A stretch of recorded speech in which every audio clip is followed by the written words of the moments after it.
Quelque chose clochait dans cette maison. Les chiennes voyaient quelque chose. Il était gravé dans le mur, quittez ma maison. J'ai dit à ma mère, un homme est dans ta chambre. Il me fixait. J'ai remarqué un voile blanc passer le seuil de la porte. On ne voulait pas de nous, ici.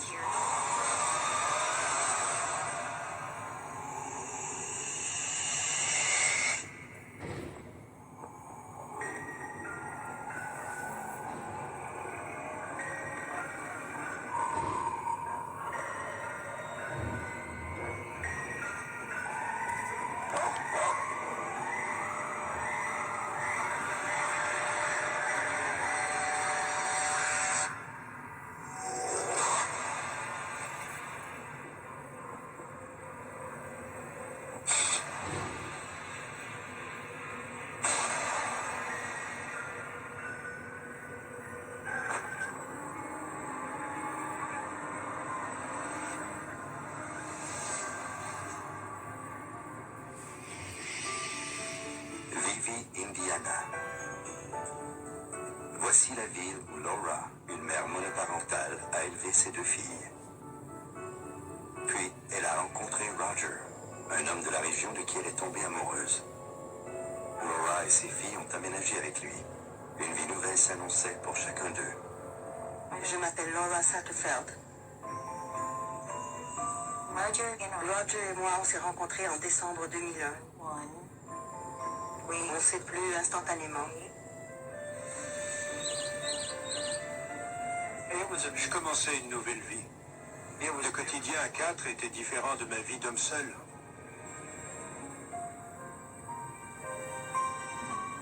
Il n'a pas d'enfant. Daniel et moi, on est devenus ses filles. Il en était très heureux. J'aimais la maison quand on y a emménagé. J'étais habituée à une chambre minuscule dans une petite maison. On arrivait dans une grande maison où on avait plus d'espace. On était très heureux et enthousiastes. Mais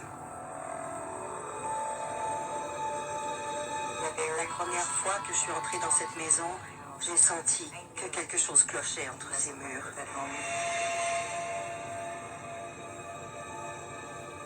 J'ai eu une sensation très intense, un peu comme une grande tristesse. Je ne m'en suis pas préoccupée.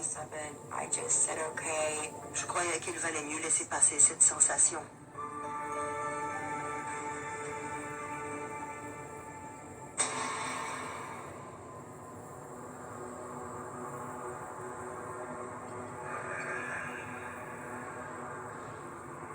Nous avons 2 chiennes. L'une s'appelle Creek et l'autre Princess. Ma chatte s'appelle Baby. Elle est rousse et tigrée. C'est une chatte plutôt timide.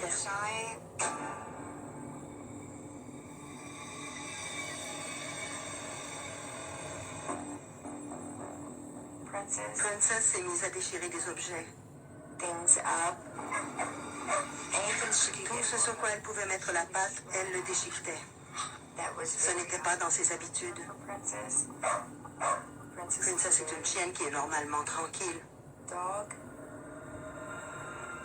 Quand Creek s'allongeait pour s'endormir, elle sautait tout à coup sur ses pattes, le poil tout hérissé. Elle jappait et allait se cacher.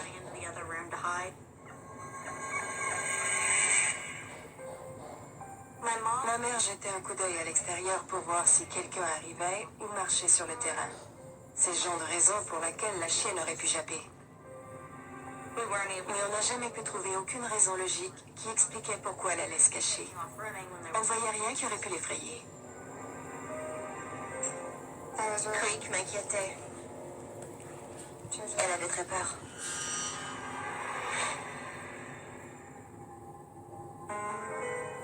Roger nous disait qu'on ne pouvait pas tout comprendre des chiens. Je ne voulais pas en faire de cas. À mes yeux, ce n'était rien. Il n'a jamais pu trouver la cause, mais il ne semblait pas intéressé de découvrir ce qui se passait.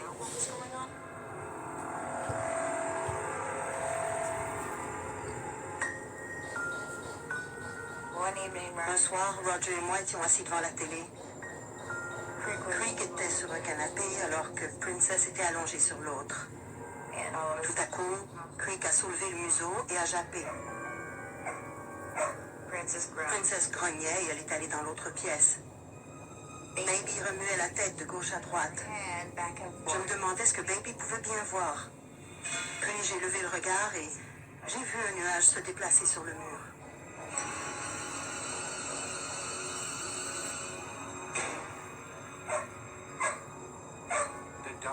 Les chiennes voyaient quelque chose. Et Laura me montrait des ombres. J'en avais déjà vu auparavant, mais je ne leur avais jamais donné un sens particulier. Je lui ai demandé s'il voyait ce que je voyais. Oui, mais pour lui, c'était sans importance. De mon côté, je n'étais pas certaine de ce que je voyais. Quand tout a commencé, ce n'était pas très intense.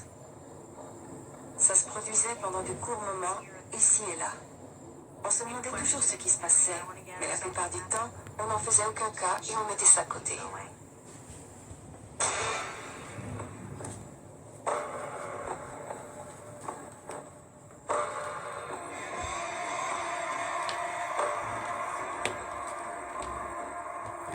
Roger était à son travail et Daniel à l'école. J'étais seule avec les chiennes à la maison. Princess s'est mise à gémir. Je lui ai demandé ce qui n'allait pas. Les chiennes n'arrêtaient pas d'aboyer. Princess n'arrêtait pas de regarder à un endroit précis. Mon regard a suivi le sien. Et j'ai vu un homme debout là.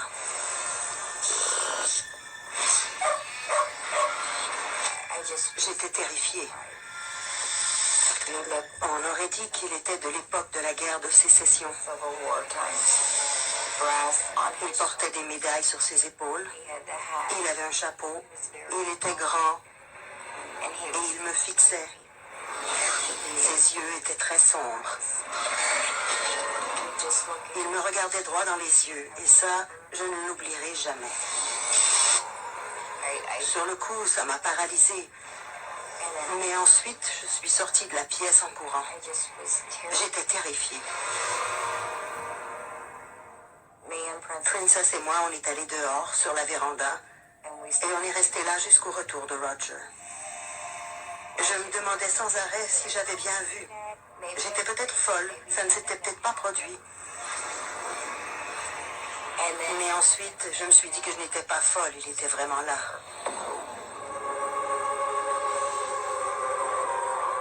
En réalité, je savais que je l'avais vu, mais j'essayais de me trouver une raison parce que je ne voulais pas y croire.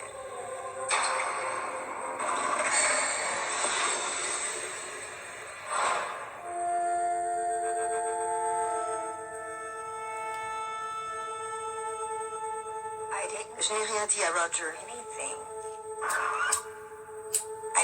Je lui ai simplement expliqué que j'attendais son retour. Je ne savais pas comment lui raconter que j'avais vu un fantôme dans la maison.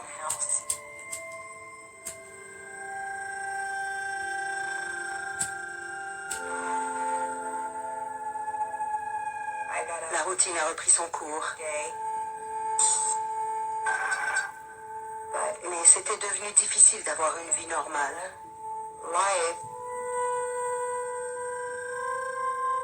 Si je racontais aux gens que ma maison était hantée, on allait croire que j'étais folle. Personne ne veut croire que les fantômes existent. C'est trop insensé.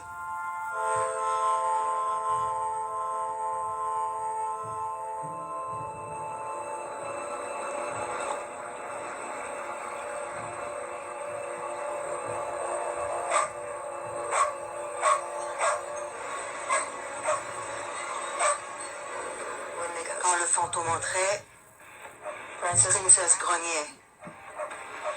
Elle voulait me protéger, mais elle avait si peur qu'elle finissait par gémir et trembler.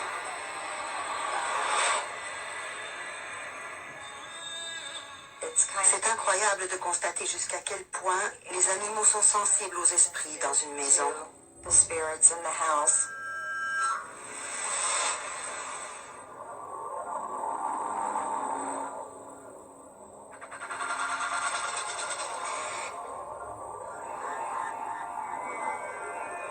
On était dans la cuisine pour le souper et j'ai dû me lever pour aller à la salle de bain.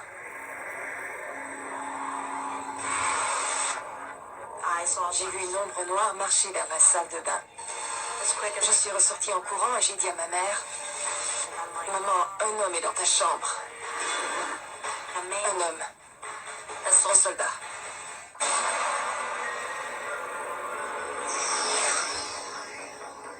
J'ai vu une ombre noire, près du lit de ma mère, marcher vers la salle de bain. Est-ce que c'était réel? J'ai frotté mes yeux pour m'assurer que ce n'était pas une illusion. Et je suis ressortie en courant et j'ai dit à ma mère, « Maman, un homme est dans ta chambre. » Il ressemblait à un soldat. Puis Amanda me l'a décrit. J'étais certaine qu'il provenait de l'époque de la guerre de sécession. De grosses médailles et un chapeau d'officier. Elle avait peur parce qu'elle avait vu cette ombre. Elle était pétrifiée. J'avais peur pour toute ma famille.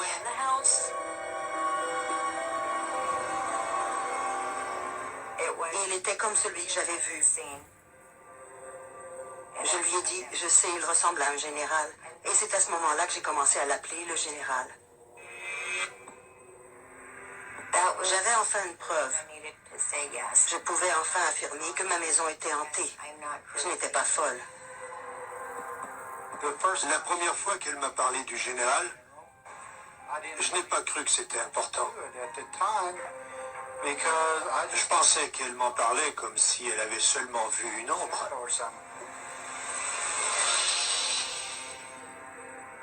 Il ne m'a pas cru.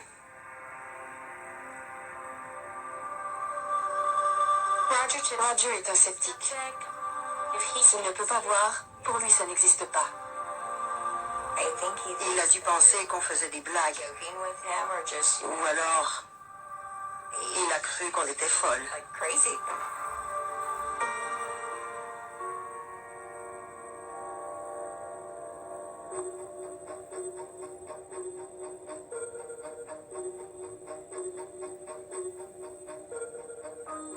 Cette tradition familiale a commencé il y a 7 ans. Elle se déroule pendant un week-end et chacun dort dans sa tente. Mon arrière-grand-mère a eu 23 enfants. Alors on a une grande famille.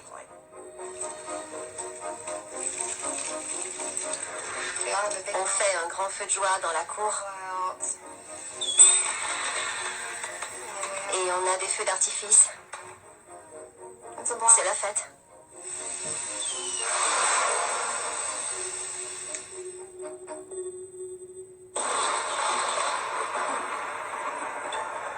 Ce week-end-là, il a plu.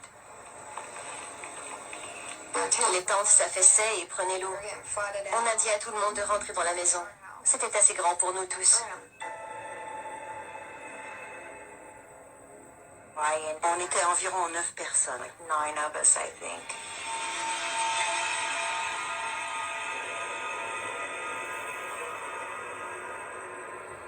Sans plus tarder, on s'est couché. Tout le monde s'est pris une couverture et s'est installé dans la salle de séjour. J'ai dû rester chez Daniel. Ma mère ne pouvait pas venir me chercher. Daniel était couché sur le plancher et j'étais à côté d'elle. J'ai senti du froid, comme un frisson dans mon cou. La pièce s'est soudainement refroidie. Partout sur mon corps, j'avais la chair de poule. Je me suis retourné. J'ai senti qu'il y avait quelque chose.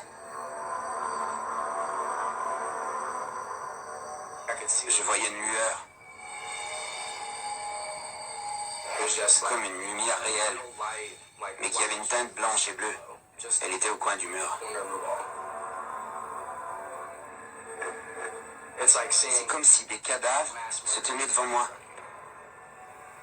Mon cœur battait très vite. J'avais très peur.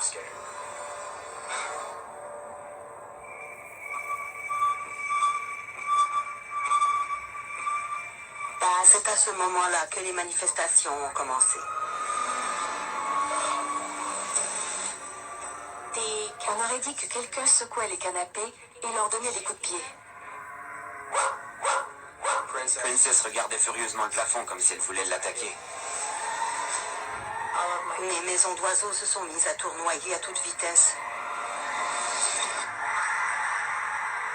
Mes cousins criaient.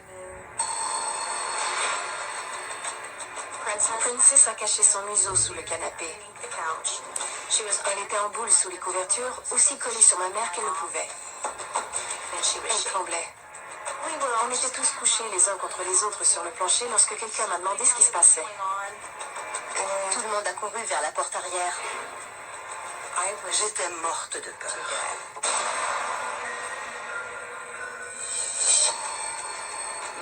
Mes cousins criaient. On a tous passé la nuit sur la véranda arrière. J'avais déjà vu ce genre de situation dans des films et je croyais que tout ça était de la fiction. Mais voilà que ça se produisait dans ma maison, dans une pièce remplie d'enfants. Je ne voulais pas l'admettre, mais j'avais peur. Personne ne m'avait dit qu'il y avait des fantômes ou des manifestations de ce genre dans cette maison. Après cette nuit-là, plus personne n'avait besoin de me le dire parce que j'y croyais.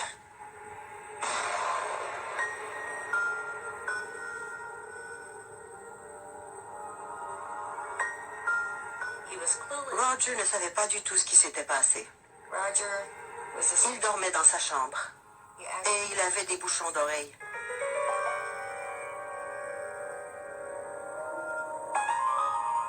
Il n'a rien entendu. Rien ne l'a réveillé. On est allé voir Roger pour lui raconter ce qui s'était passé.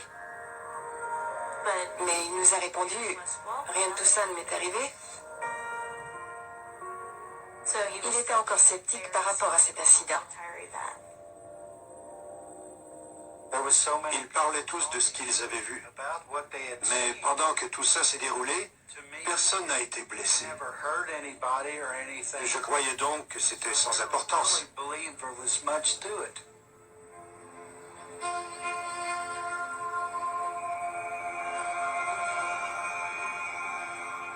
J'ai dit à Roger, si tu n'as rien vu, ce n'est pas un problème.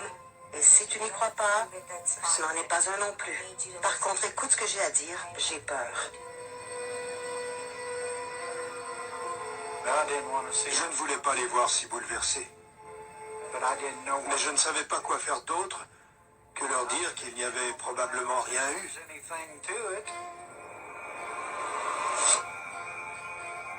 J'étais incapable de me remettre de cette nuit-là. J'avais été témoin de petits incidents ici et là que j'avais pu tolérer. Mais cette nuit-là avait été extrêmement terrifiante. Je n'arrivais pas à m'en remettre.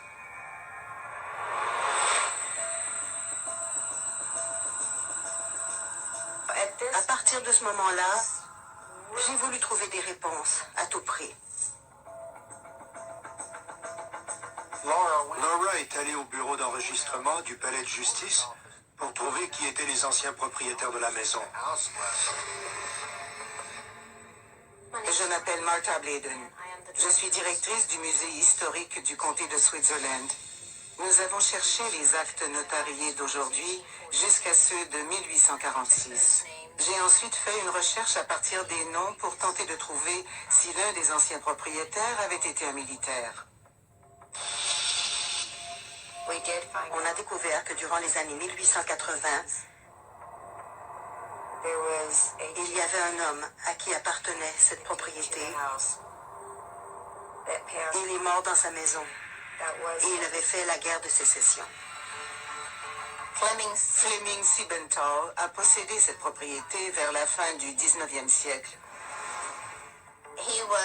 C'était un capitaine enrôlé dans la compagnie D du 139e régiment des volontaires de l'Indiana.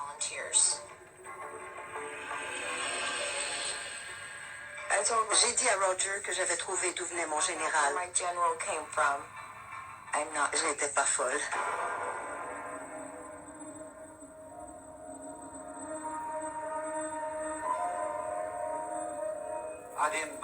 Je ne croyais pas que ce fantôme, qui était vêtu d'un uniforme de militaire, était ce capitaine. C'est une chose étrange, mais ça ne nous mène à rien. Enfin, je ne pense pas.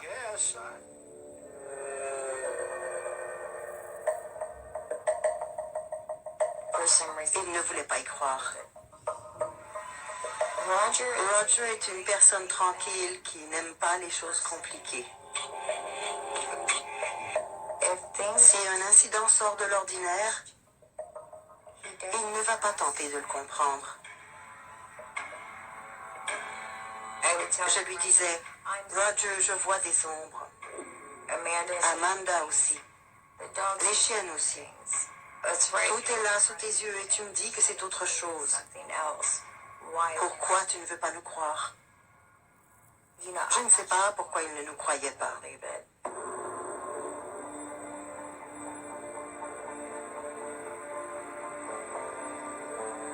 Notre relation a commencé à se détériorer. Plus rien n'allait entre Roger et moi. Je continuais à voir des choses. Lui ne remarquait rien. Notre relation est devenue très tendue. Je lui ai dit que s'il ne voulait pas me croire et qu'il pensait que j'étais folle, on ne devrait plus être mari et femme. Ils se sont séparés. Elle est partie de son côté. Je l'ai quitté après la fête familiale, environ un mois plus tard. J'étais très instable émotivement. C'est l'un des moments les plus difficiles que j'ai dû traverser.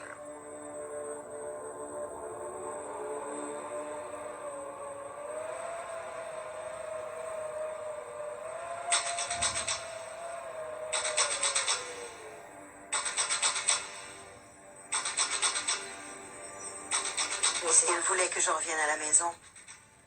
J'aimais profondément Roger et il m'aimait aussi. Puis ma mère est devenue entêtée.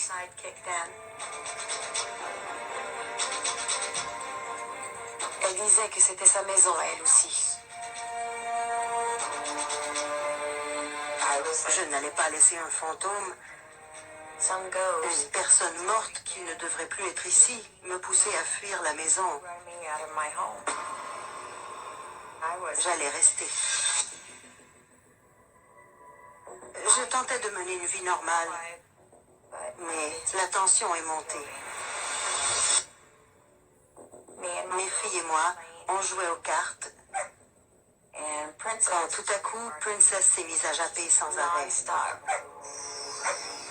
Elle aboyait face au mur. Son poil était tout hérissé pendant qu'elle jappait et grognait. On ne savait pas pourquoi elle jappait. J'ai cru qu'elle aboyait après la plaque murale de bienvenue. Alors je l'ai déplacée. Puis j'ai regardé le mur qu'elle fixait en jappant. Il était gravé dans ce mur. Quitter ma maison. Ça m'a fait très peur.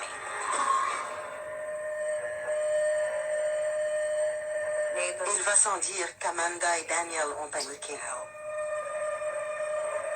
Je ne comprenais pas ce qui se passait. J'avais peur et je voulais sortir de là.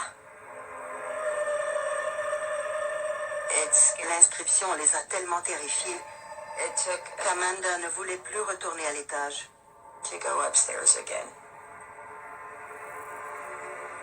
J'ai demandé à Roger s'il nous croyait maintenant. Et j'espérais qu'il me croie. Quand j'ai vu ça, j'étais sous le choc.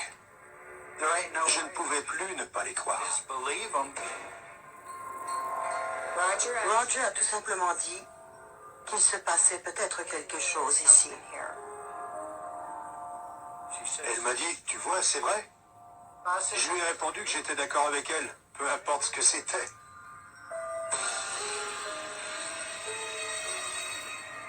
On ne voulait pas de nous, ici. Joe, est-ce que cette présence allait nous blesser parce qu'elle ne voulait pas de nous dans sa maison? Qu'est-ce qu'on devait faire?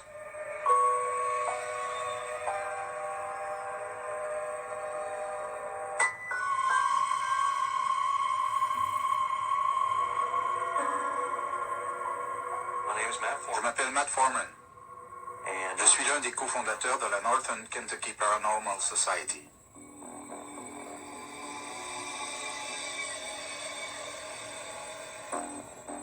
L'entreprise existe depuis 1 an. On a pu aider des gens de la communauté grâce aux services qu'on offre.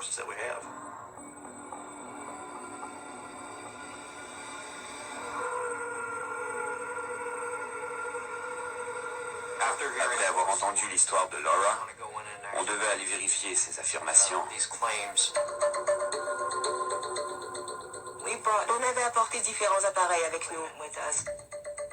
Des détecteurs de mouvement, des enregistreurs vocaux, des caméras infrarouges. On utilise ces caméras parce que dans la noirceur totale, la pièce semble tout de même bien éclairée.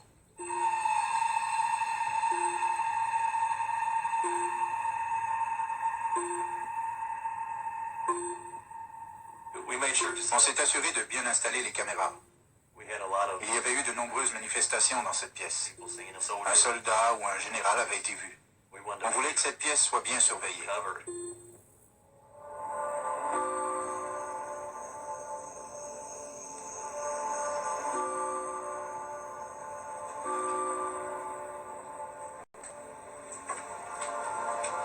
Et sur les images, Princess est sur le canapé. Princess s'était endormie. Et soudainement, elle s'est réveillée en grognant.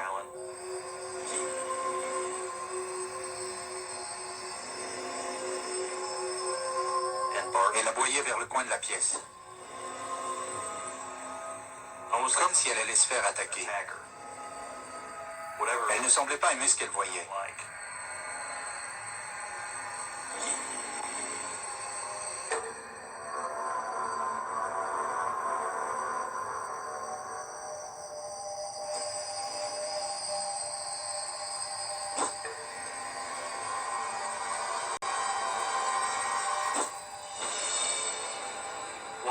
Quand j'ai visionné la vidéo, j'ai remarqué un voile blanc passer le seuil de la porte.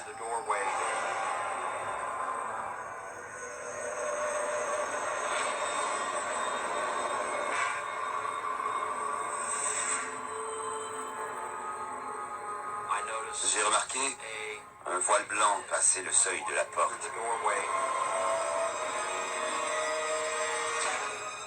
Puis, elle a fait un demi-tour et est repassée au même endroit.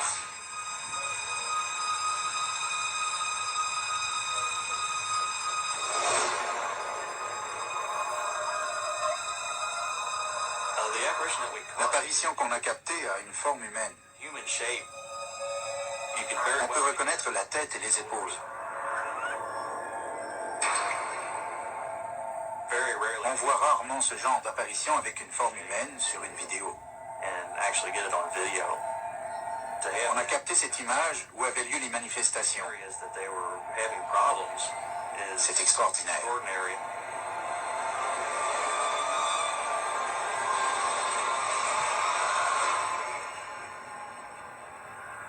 On a tenté de démystifier ce phénomène.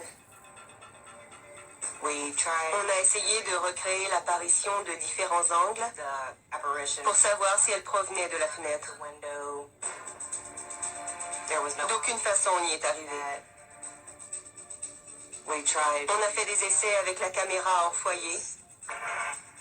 Il s'agissait peut-être de quelqu'un qui est monté au grenier. Ce n'était pas ça non plus. On a tenté de comprendre ce qu'on voyait de toutes les façons possibles. On n'a trouvé aucune explication.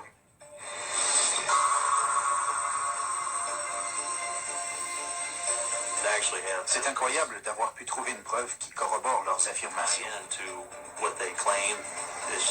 Ça nous confirme qu'il y a réellement des manifestations dans cette maison.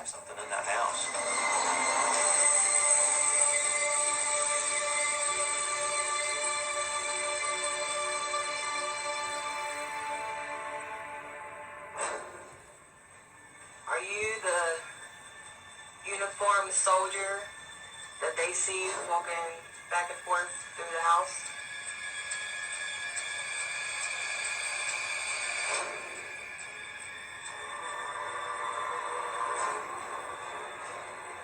Nous faisons principalement des séances de PVE pour enregistrer des voix qui ne seront pas nécessairement entendues lors de l'enquête.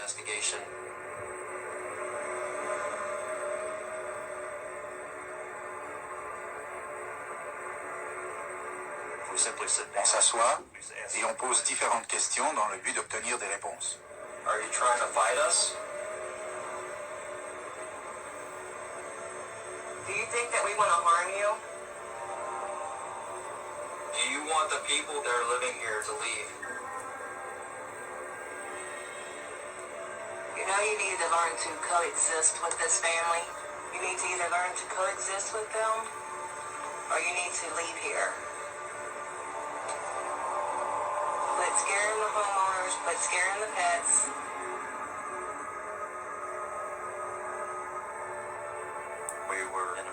Au cours de la séance, on a capté un très bon PVE.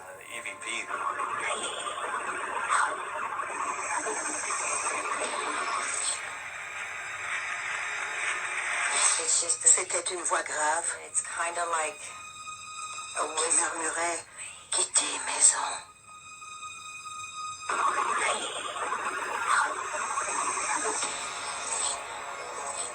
It was one of those Ça m'a tellement effrayée so much that it was, que j'ai voulu m'en aller. here I go. It's very simple. Il est rare de capter une voix de façon aussi claire. To me, J'ai senti que l'entité voulait vraiment que son message passe. point across. They wanted Elle us voulait qu'on quitte la maison. Elle répétait la menace qui était inscrite sur le mur.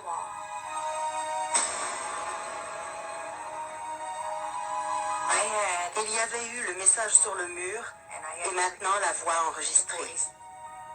Ma première pensée a donc été de faire mes valises et de m'en aller, parce que j'avais très peur. Mais j'étais en même temps en mode combat, alors je ne voulais pas partir. Je n'allais pas quitter ma maison.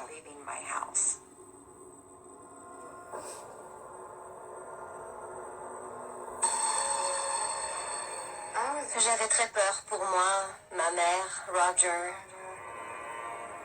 et les animaux. À ce moment-là, je me suis mise à espérer que personne ne se fasse blesser.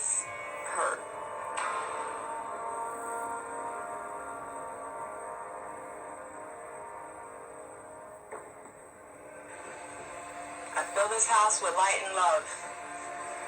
Any negative energies here, you must leave.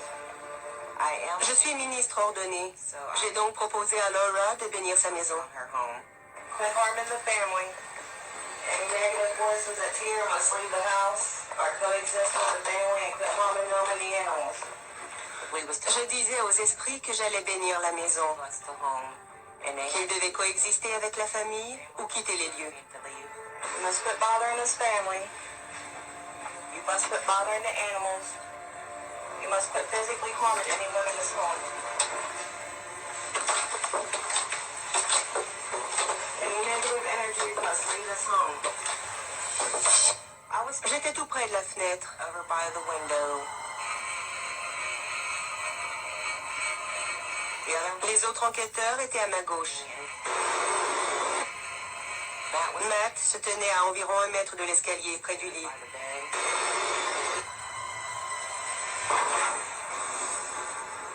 J'ai senti une brûlure sur ma peau. Il a poussé un cri et il s'est accroupi. C'est comme si on avait approché un séchoir à cheveux de mon dos. On a relevé son t-shirt. Il avait une brûlure qui descendait le long de sa colonne.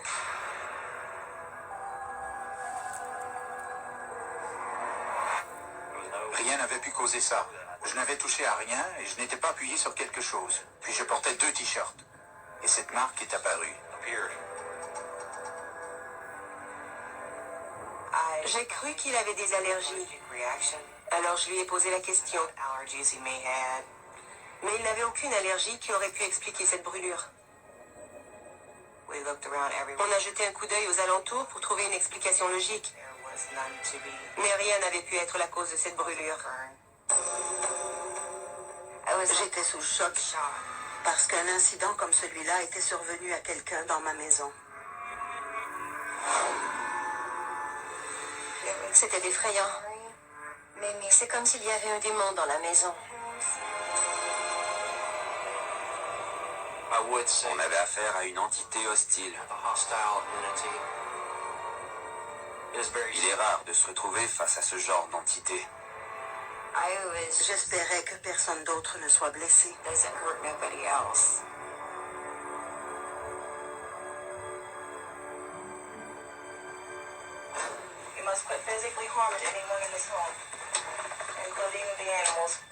J'étais nerveuse, mais je devais le faire pour aider nos clients.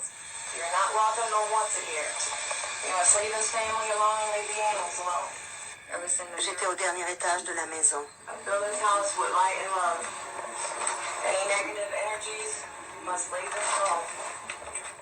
J'observais ce que Crystal et son équipe faisaient. Quand soudainement, j'ai senti une brûlure sur la peau de mon dos.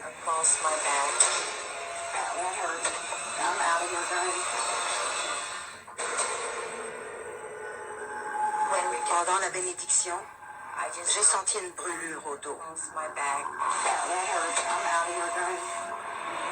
Ça faisait très mal, ça brûlait. Je suis descendue en courant. Elle avait des égratignures dans le dos.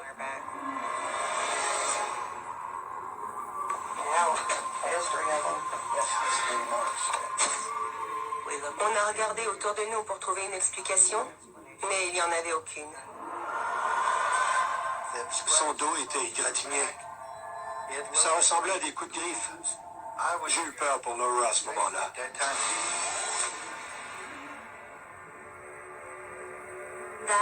J'avais très peur. C'était réel, et peu importe ce que c'était, ça se déchaînait contre ma famille. Cette famille et leurs animaux avaient besoin de notre aide, à l'instant même. J'étais une cible.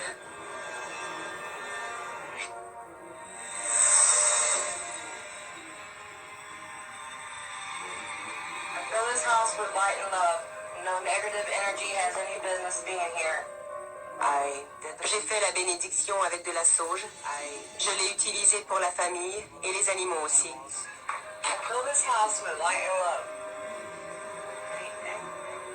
Ça commençait à énerver le fantôme.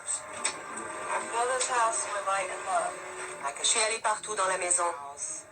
Dans le sous-sol. La salle de séjour. Toutes les chambres à l'étage. Et partout autour de la maison avec la sauge qui brûlait. Je priais pour bénir leur foyer. You need to vacate the premises and leave these people alone. You must leave. You are not welcome here.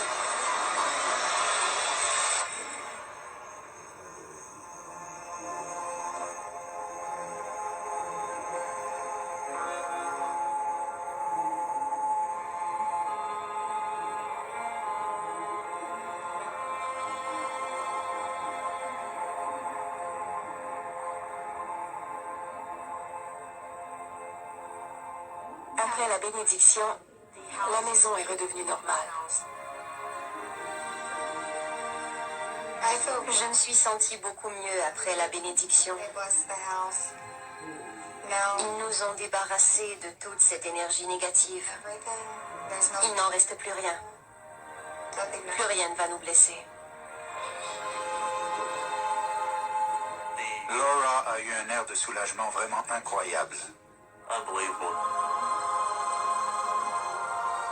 J'ai senti qu'on enlevait un poids de sur mes épaules.